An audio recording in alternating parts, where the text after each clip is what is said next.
suis Bado Martial Wilfried, promoteur de Charisme. Charisme qui est créateur d'objets de papeterie.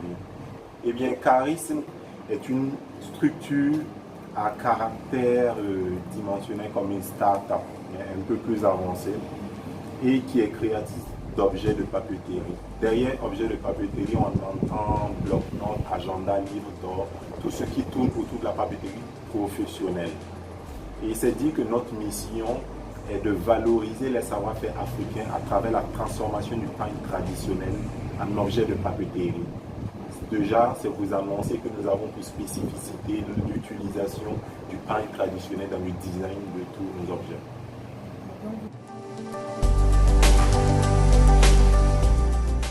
Déjà en 2013, nous nous sommes lancés dans cet univers-là, tout en poursuivant nos études. Nous avons abordé deux secteurs entrepreneuriaux qui nous plaisaient bien.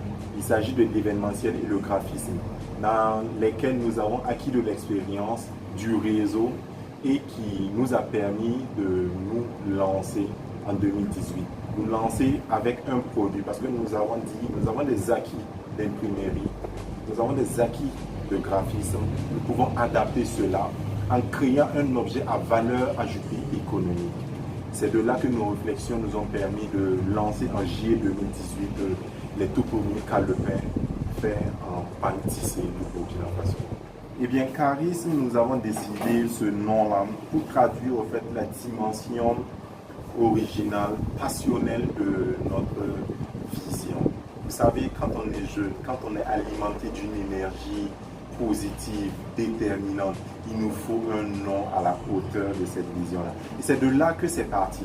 À l'origine, déjà depuis 2013, on l'écrivait comme en thème français, CHA.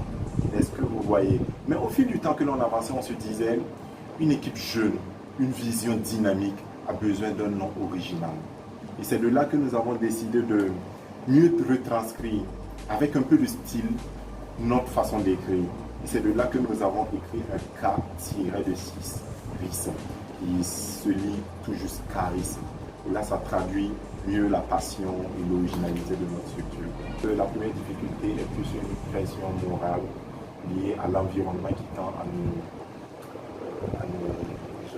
déstabiliser, nous décourager. La deuxième, elle est plutôt connue, mais elle vient après, pour nous, c'est les finances.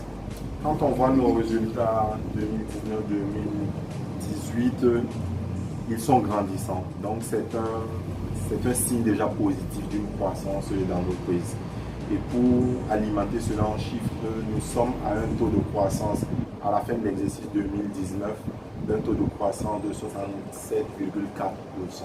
Une chose énorme pour une entreprise telle la nôtre.